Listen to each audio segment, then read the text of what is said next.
Thanks, Kansas City, for making us #1. This is KMBC 9 News Weekend Edition. Pretty good colors, huh? Burn that blue and white.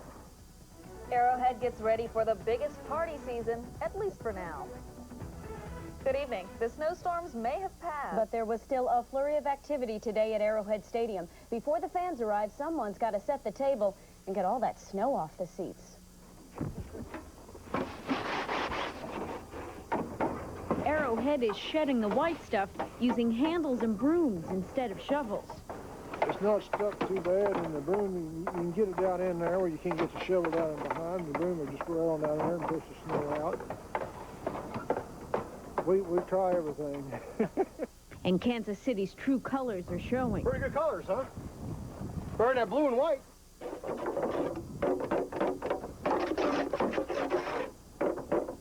In the stadium, the talk in the stands is about the cold. We're trying not to freeze out here. That's about it. But on the field, they're turning up the heat. Okay, we can probably squeeze 2 more in here. The VIPs have yet to arrive, but the table settings are in place. There's over 3,000 balloons that we're doing, 500 centerpieces. All right. Now, is this a bigger order compared to regular season? Oh, yeah. Regular season, we would just have the VIP tent, which would be 100 balloons. And the hard work doesn't end with Sunday's kickoff. Margie is planning on a Super Bowl order, and the guys in the stands, well, they'll still have those brooms in their hands. We're here, but we don't necessarily get to watch the game. We're here to do our job. Somebody's got to do it. Now, fans may also want to put the cleats on tomorrow. The concourses are ice-caked, although crews hope to have it melted down before ticket holders arrive.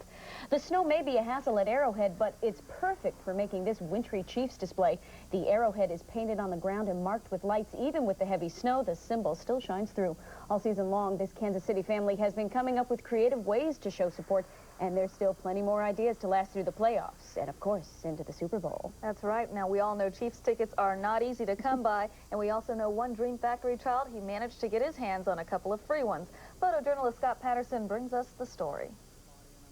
I thought, well, rather than to sell the tickets, I said, I'd like for somebody to have them, it could enjoy me, and I want to give them away. He's dreamt to go to a Chiefs game and be able to go with his dad, and he's been real ill this past year. Chiefs playoff tickets for tomorrow, and the reason why Mr. Jones can't go is I just got out of hospital with my 12th heart pacemaker on my birthday, January the 4th, and I want to give them to a nice boy like you, so you go out there and root for the Chiefs, and so we can win and go on to Arizona. Zachary has idiopathic epilepsy. It's a type of epilepsy where they don't really know why he has it. And he's been very ill since last February. And we've been in hospitals probably 20 times since then. Go ahead and open the tickets up there. There's the tickets right here, and there's parking inside of there. I've been a season ticket holder for over 30 years, and I want you to enjoy the ball game. So you can go root for our Chiefs, okay? Thank you. You're welcome. You're welcome. You heard him. Jones says he's had his share of Chiefs games. He's been a season ticket holder for 30 years.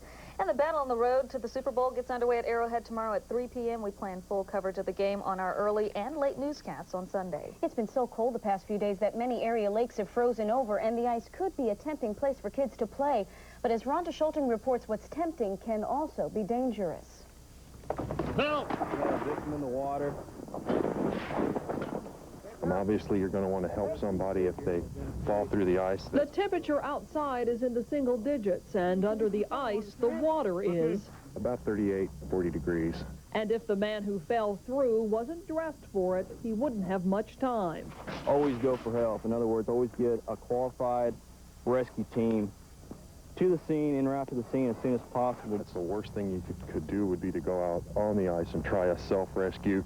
That could just compound the problem. And that might mean these members of the Lee Summit Underwater Rescue Team would have 2 victims. Their advice is to help after you call 911, but only if you can stay on shore. And you can use an extension cord or jumper cables to pull someone to safety. They can go and try to either reach something to the victim to pull them out, or throw something to the victim to pull them out. Yeah.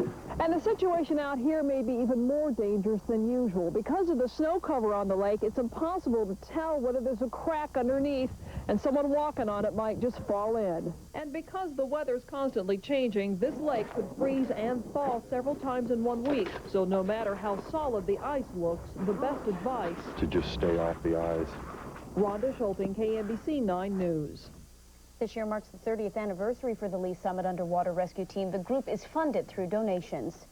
A farm accident takes the life of a 4-year-old Excelsior Springs boy. Little Chase Vanderpen was riding on the fender of a tractor in a Clay County field last night. Apparently, the tractor ran into a ditch, tossing the boy off the fender and then running over him. In Kansas City, Kansas, an argument ends in bloodshed. It involves 2 men on the 1800 block of North 3rd Street. Police found one man with a stab wound to the throat. He died just as they got him to the hospital. The suspect was arrested at the scene. No names have been released as of yet. The charges keep piling up for a teenager accused of shooting 2 people in Olathe. Alfred Williams also faces 4 attempted murder charges. You may remember the case from last September in Olathe North High School. 2 teenagers died after a fight ended with a hail of gunfire. Promising news for one of 4 survivors of that South American airplane crash.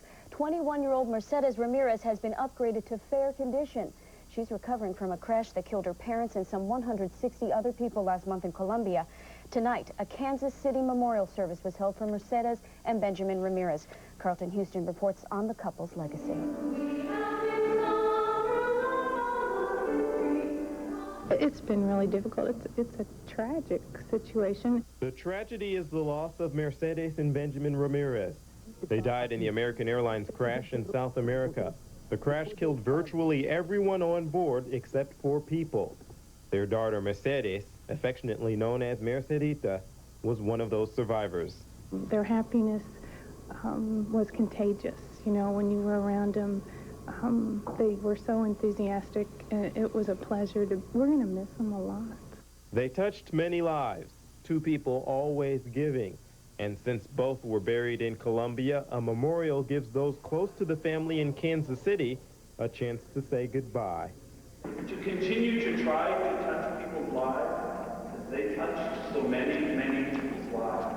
They were always smiling, very generous, helping everybody. So this is a great loss. A friend says the family was traveling with clothes for relatives in Central and South America. It's why one friend called them citizens of the world. It's a lifetime of giving that won't be forgotten. We never forgot about it. We can't forget. No way. All the time we remembered all 3. Carlton Houston, KMBC 9 News. There is a scholarship fund set up in the name of the Ramirez family. You can write to the address on your screen for more information.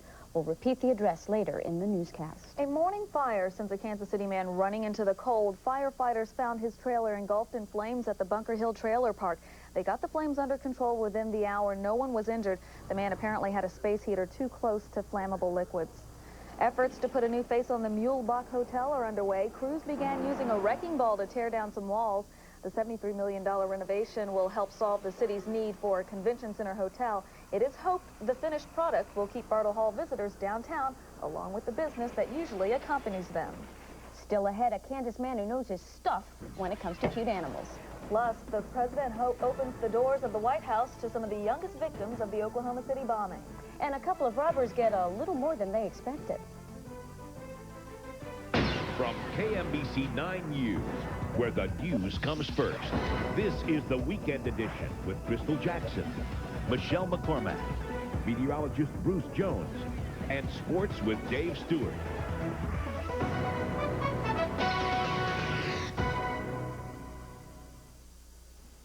Closed captioning of KMBC 9 News is a community service of Preferred Health Professionals, your managed healthcare partner. Congratulations to our own Kansas City Chiefs on a great season. Stay tuned to KMBC 9 News for the road to the Super Bowl.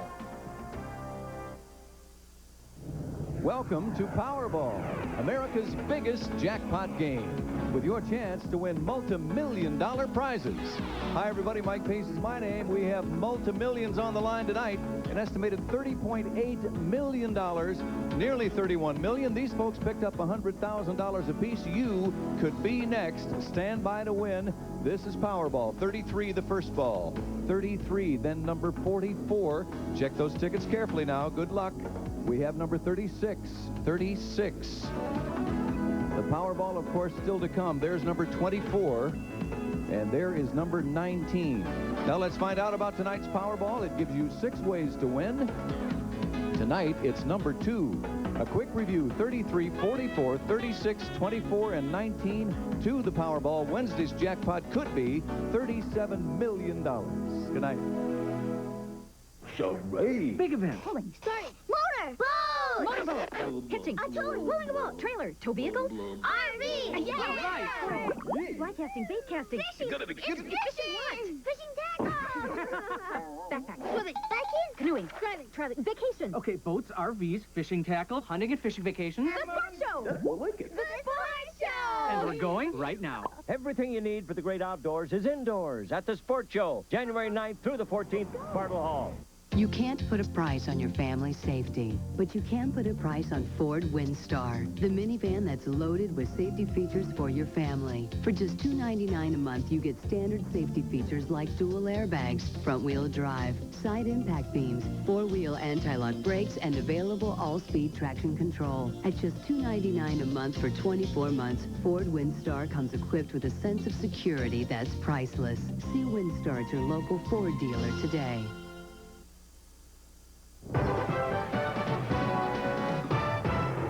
A 3-week-old furlough comes to an end with the stroke of a pen. That story tops news from inside America. President Clinton tonight signed a balanced budget plan which will return thousands of federal employees to work on Monday.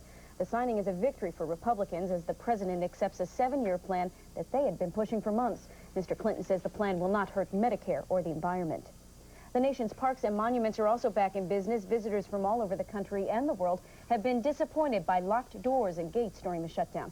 Funding to keep the parks open past January 26th, however, depends on further agreements in Washington. Not many families get to spend the day at the White House, but for 2 young kids from Oklahoma, it's almost become routine. Rebecca and Brandon Denny were seriously injured in the April 19th Oklahoma City bombing. Their father, Jim Denny, wanted to talk to the president in his push for anti-terrorism laws. Very concerned, very thankful that there is somebody and people around to really understand what it's all about, and that's to save American lives. The family also met with Hillary Clinton and spoke to the director of the FBI. One of the top officials of the Kansas militia faces jail time after writing down his support for fellow militia members. 38-year-old Stuart Waterhouse allegedly sent a threatening letter to an Oklahoma jail where other militia members were held. Waterhouse is in Hawaii tonight, but he will face extradition hearing in Oklahoma on Monday. A hotel fire in Bowling Green, Kentucky kills 3 people. Another dozen guests were injured in the early morning fire. 2 of the dead were found in a room with 3 young children. The kids survived. Firefighters had to rescue many of the guests from their rooms. No word on what caused that fire. A couple of masked robbers terrorizing a store clerk got into a little snag. The clerk they tried to rob fought back. You can see it here on the video. One of the robbers tried to shoot the clerk, but the gun jammed. The suspects got away, and no one was injured. And the wife of the godfather of soul is dead. James Brown's wife, Adrienne Brown, died today at a Los Angeles care facility where she was recovering after cosmetic surgery. The coroner's office says it appears she died of natural causes, but a police investigation is underway.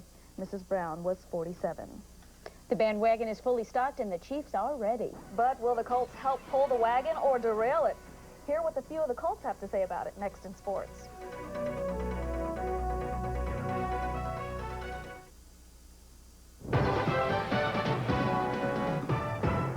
Chiefs have a lot to lose. Well, they do. You know, you go through the regular season at 13-3 and you develop an upper hand. You want to take advantage of that. If you get bounced by a team that's not supposed to win, then you got some splaining to do.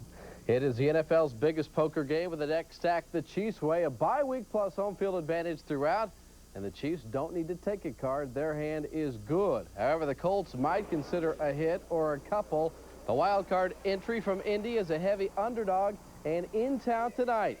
Colt quarterback Jim Harbaugh told us it's not a bad gig being the underdog, but his team still carries the stigma that dome teams go home early. They won in 60-degree San Diego a week ago, but welcome anything worse.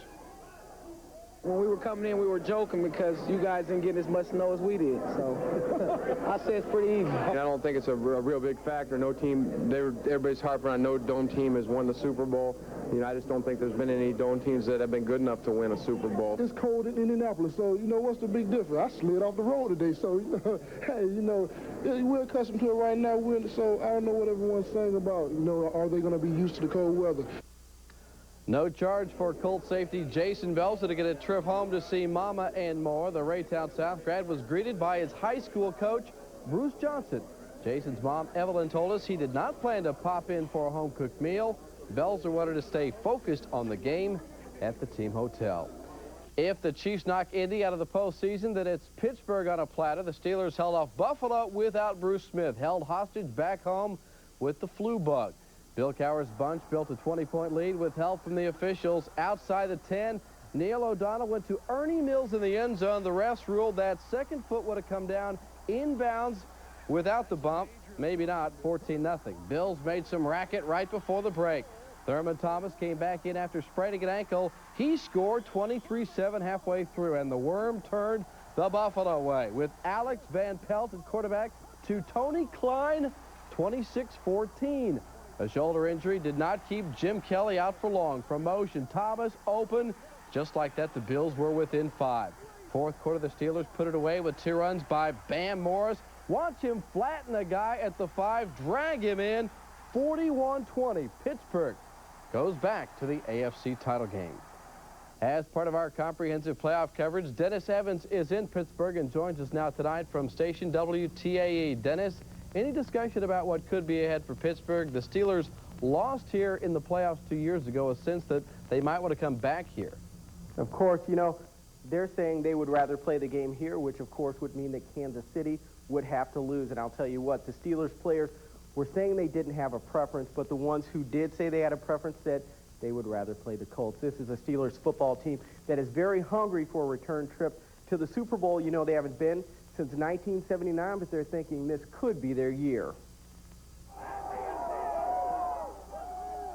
The terrible towels were swinging early and often in Pittsburgh, which meant bad news for the Bills. Shedding their image of playoff pretenders, the game-faced Steelers took another step towards clearing up some unfinished business.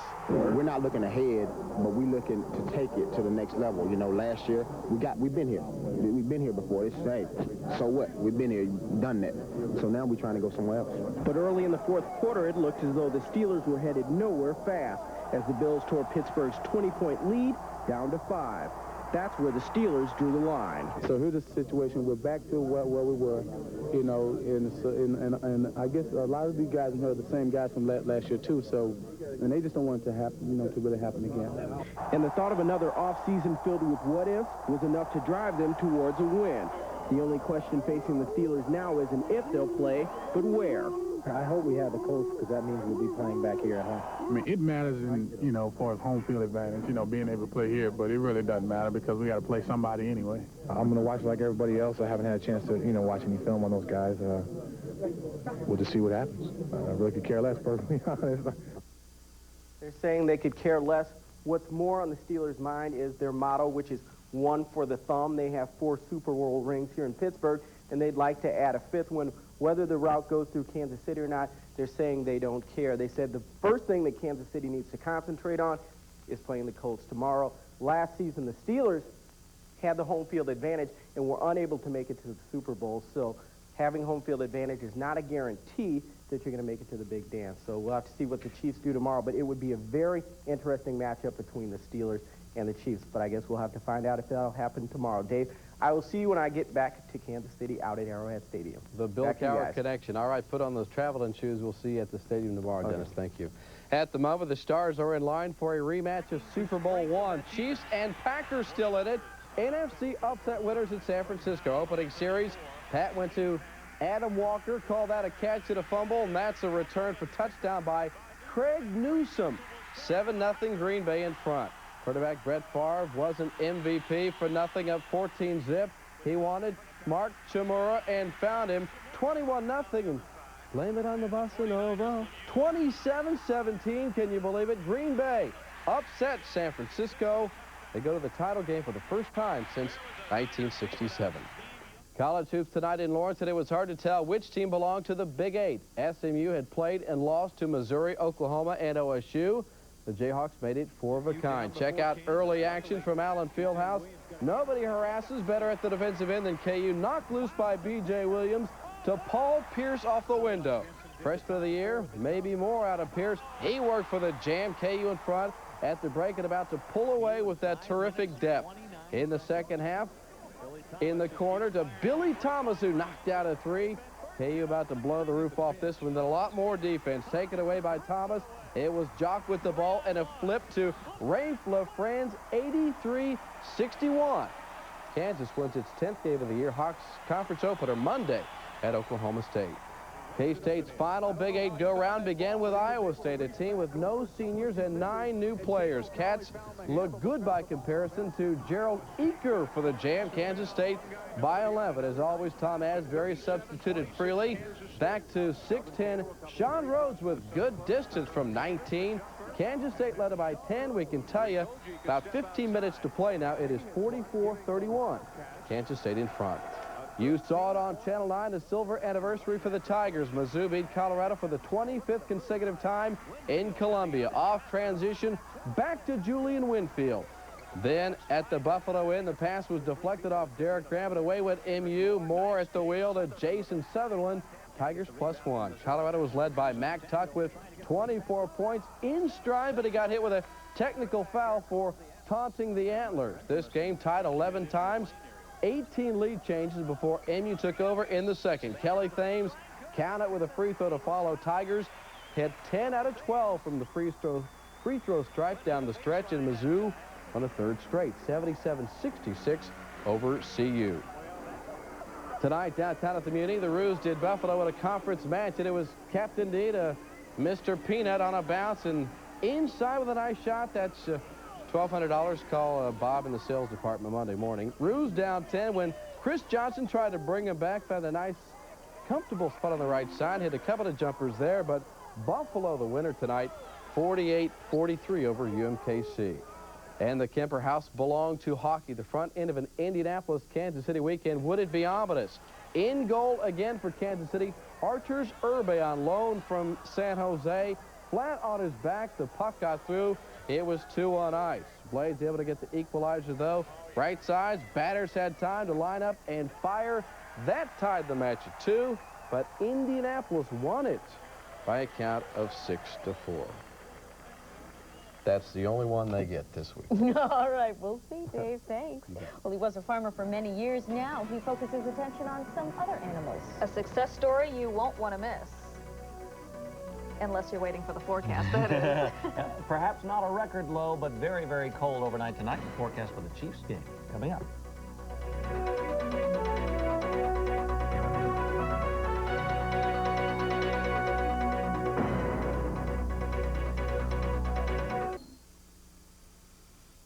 Very, very cold tonight. Clear skies. That'll help the temperatures really drop like a rock. Last night, our overnight low dropped down to 2 below. We'll break that later on tonight.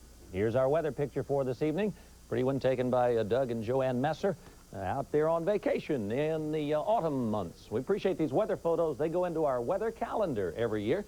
The new one's available at your Price Chopper stores, but grab them quick. They're selling out fast. At Kansas City International, clear skies.